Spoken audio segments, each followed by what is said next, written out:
and I want to talk about some semi-news that came out regarding the Champions League. UEFA President Alexander Schifrin was on the Men in Blazers podcast, and he seemed to insinuate that in a few years, the Champions League, or maybe even the Champions League final, or selected games, or some part of Champions League action could be played in the United States.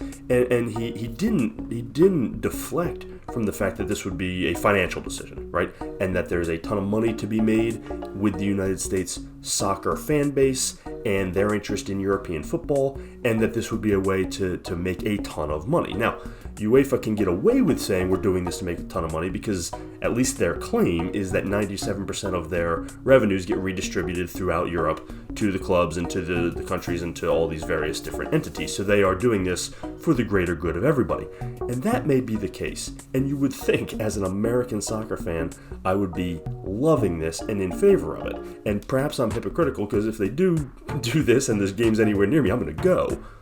But I think this is a terrible, terrible idea. This is the European Championship, right, for clubs, right? Not the Euros, although, they would probably sell out and have that in America too.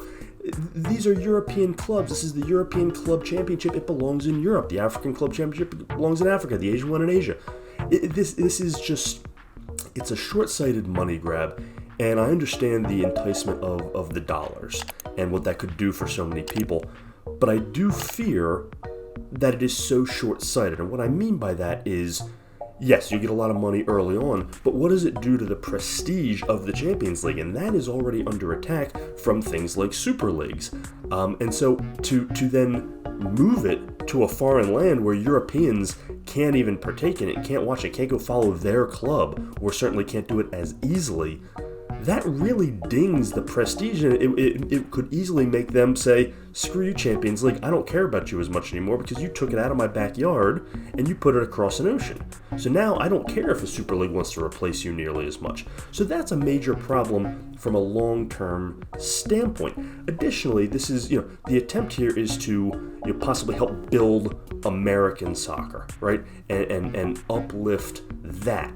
But what this really does is just discount current American soccer and go, it's not good enough. We want the real thing to come over, right? We need the real Champions League to come over, not this fake one that we do. And they're right. It's not the same. But the more we try to just steal European soccer, the more it hinders building an actual product people want to watch here in the United States. So yes, there'd be a ton of excitement, and I'll be one of the first ones buying tickets, and I get the hypocrisy there. I still want to watch great football, and it doesn't come to my backyard very often.